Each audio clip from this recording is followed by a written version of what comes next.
Second number में हमारा जो नेक्स्ट टॉपिक है उसका नेम क्या है, पार्टनरशिप डीड। अब पार्टनरशिप डीड क्या होती है, पार्टनरशिप डीड को हम किस और नाम से जानते हैं, उसको हम जानते हैं आर्टिकल्स ऑफ पार्टनरशिप के नाम से। ठीक है, अब ये सबसे इंपॉर्टेंट है। पार्टनरशिप डीड में हमारा पार्टनरशिप के बारे में सब कुछ लिखा होता है, जो जो बातें हमारी पार्टनरशिप में होती है सारी बातें इसके अंदर, सारी टर्म्स एंड कंडीशंस इसके अंदर लिखी जाती है। Partnership deed is a partnership agreement, कि पार्टनरशिप में जो एग्रीमेंट किया गया है उसके बारे में सारी बातें इसके अंदर लिखी जाती है।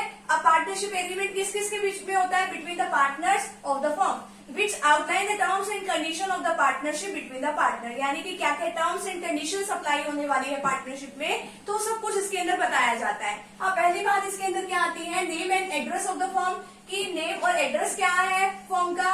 अब पार्टनर्स का क्या नेम है, उनका कहाँ कहाँ पे एड्रेस है, इंटरेस्ट ऑन कैपिटल की क्या, उनकी कैपिटल पे जितनी कैपिटल अब लेके तो आएंगे ना पार्टनर कुछ ना कुछ, क्या उनकी कैपिटल पे इंटरेस्ट दिया जाएगा। ठीक है, ड्राइंग यानी कि वो उसमें से कितने पैसे अपने पर्सनल यूज के लिए निकलवा सकते हैं पार्टनर्स। अगर वो उन्होंने पर्सनल यूज के लिए पैसा निकलवाया है तो उनके ऊपर कितना इंटरेस्ट लगेगा, इंटरेस्ट ऑन ड्राइंग लगेगी या नहीं लगेगी, लगेगी तो कितनी रेट से लगेगी। ठीक है, प्रॉफिट शेयरिंग रेशो, वो किस रेशो में अपना प्रॉफिट अर्न करेंगे। ठीक है, अब आगे क्या है, सैलरी की, क्या पार्टनर्स को सैलरी दी जाएगी या नहीं दी जाएगी। आगे होता है गुडविल, गुडविल आपका नेक्स्ट चैप्टर में आएगा। गुडविल में हम देखते हैं कि यहाँ पे जो नया पार्टनर आता है तब भी गुडविल की कैलकुलेशन करनी पड़ती है। अब जब पार्टनर रिटायर होके जाता है तब भी इसकी जरूरत पड़ती है। नेक्स्ट है accounting period of the firm, कि जो अकाउंटिंग पीरियड है वैसे जनरली 1 साल का होता है वो, कि वो कब से कब तक का होगा। ऑडिटिंग की बुक्स की जो ऑडिटिंग है, ऑडिट करने कौन आएगा, किस तरीके से चेकिंग होगी, वो सब बताया जाता है। नेक्स्ट है date of commencement of partnership, कि अब जो पार्टनरशिप है वो किस डेट से स्टार्ट होने जा रही है वो बताया जाता है।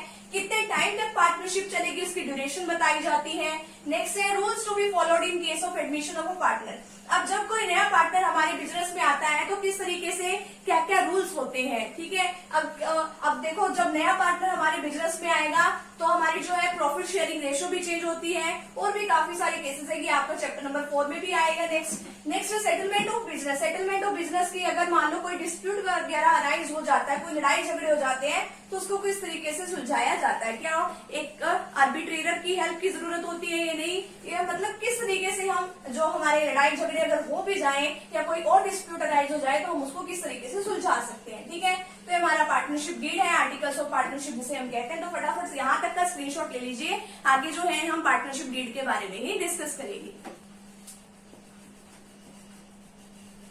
नेक्स्ट टॉपिक हमारे पास है rules applicable in the absence of partnership deed, कि अगर मान लो कि पार्टनरशिप डीड में अगर मान लो कुछ बातें जो है नहीं लिखी होती तो उनके एब्सेंस पे कौन कौन से रूल जो है अप्लाई किए जाते हैं। No interest on capital is payable to any partner. ठीक है, अब इसके ऊपर क्या है कि कैपिटल के ऊपर जो वो कैपिटल लेके आए हैं जो पार्टनर जिन्होंने जितनी भी कैपिटल लगाई है उसके ऊपर कोई भी उनको इंटरेस्ट नहीं दिया जाएगा। No interest on chargeable on drawings. अब मैंने आपको पहले ड्राइंग का मतलब बताया था कि वो अपने पर्सनल यूज के लिए जो है बिजनेस से पैसा निकाल लेते हैं और उनको उसके ऊपर क्या पे करना पड़ता है, इंटरेस्ट पे करना पड़ता है। लेकिन अगर पार्टनरशिप डीड में इसके बारे में कुछ बात मेंशन ही ना की गई हो तो उनके ऊपर कोई इंटरेस्ट नहीं लगता।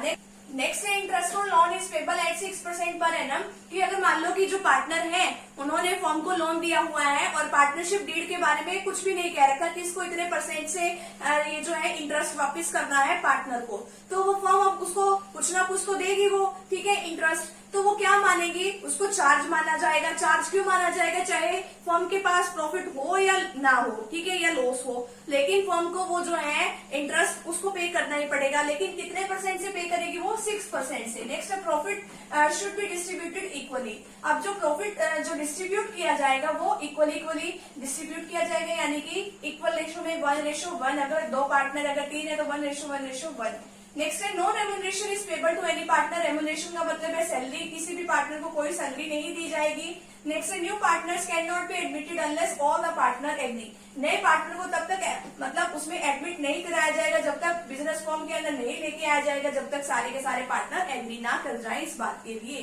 ठीक है, तो ये कुछ रूल्स है कि अप्लाई होते हैं अगर पार्टनरशिप डीड के बारे में इसमें कुछ ना कह रखा हो। पार्टनरशिप डीड बहुत इंपॉर्टेंट होती है। ठीक है, पार्टनरशिप डीड में अगर मान लो कोई भी डिस्प्यूट वगैरह अराइज हो जाता है तो उस टाइम भी वो सेटलमेंट करने में हमारी काफी हेल्प करती है, वैसे भी ट्रू पिक्चर्स को वो रिप्रेजेंट करती है। तो यहाँ पे पार्टनरशिप डीड वाला तो टॉपिक यहीं पे कंप्लीट है। यहाँ तक का पहले आप स्क्रीनशॉट ले लीजिए।